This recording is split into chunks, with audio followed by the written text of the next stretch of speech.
Common Core standards. And honestly, I really liked them. We were digging into the math and unpacking why it worked. It was why I wanted to become a math teacher. But elementary, I don't know what those people were doing. Because they are diagrams and pictures and drawings, and to me it felt like it was overcomplicating some pretty simple math. I was wrong. But I didn't know that yet. Now, I was the youngest member of my department, and I didn't have kids, so I got sent to a lot of PD. And a lot of that PD is what you would expect. But one day, I got to go to a session on 4th grade partial quotients that blew my mind. Because I had a degree in math and did not know you could divide without the standard algorithm. And my mind started racing about the applications for fractions and polynomials, and I was so excited and I was ready to learn more. And I'm really grateful that around that time, I found a vibrant, beautiful community of math educators who were just as eager to geek out about math teaching as I was.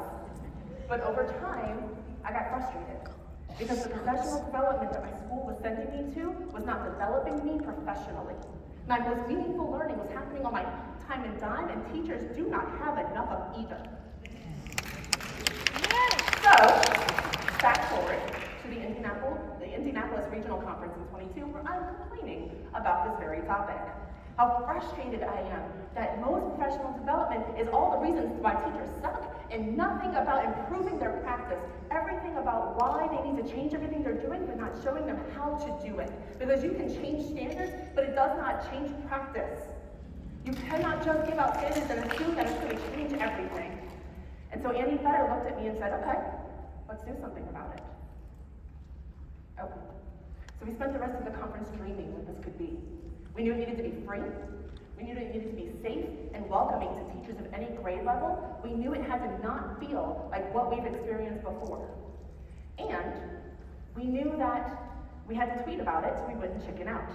Thankfully, Amy Forrest saw this tweet, and she came with us on this journey, and a few months later we launched the Math Routine Collaborative, a space where teachers could come and experience math routines as learners and try on that math for themselves and then unpack how it worked for their own classrooms. And we set up norms that we changed every week based on what participants were telling us they needed. And we gave them space to write down their questions and their observations so we could peel back those curtains. And we did a lot of familiar routines like notice and wonder, which one doesn't belong, but we also got to try on new routines that we'd never seen before. And we got to see the same routine in multiple grade levels. So we could see how a routine was truly routine and grew over time. And we really didn't expect a big turnout because it was the summer and people were tired. But by week 3, we hit our Zoom occupancy limit. Because despite everything that they will try to tell you about teachers, teachers want to be good at their jobs. So, the feedback we got was amazing. Even if folks only attended one session, it was having an immediate impact on their practice, which was all we wanted. But it wasn't only the participants who were having their lives change. The facilitators were discovering that it felt good to do math in community. We learned a lot about facilitating adult learning spaces. And so if you are someone who's here who arranges professional development for your school or you deliver professional development, I want you to know that we had solved one of my problems. Because it was free to attend, people were not coming out of pocket to engage in this learning, but they were still giving up their evenings, and that's not right. So, my call to action is that districts, please get PD that doesn't suck. Please, make PD that your teachers want to be at, because it's possible we did it and we learned these things. That PD does not have to be deathly serious. For it to be meaningful, it can be fun and casual and still make a difference.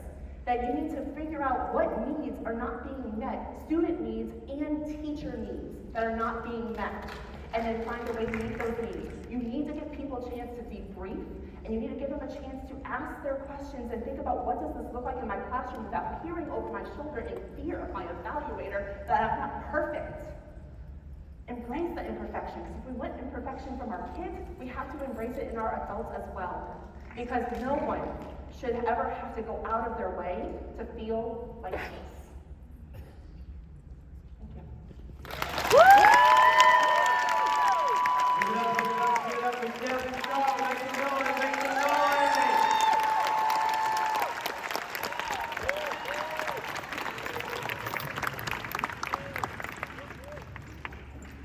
Every time we do this event, we want to again make sure you all have a good time. You're having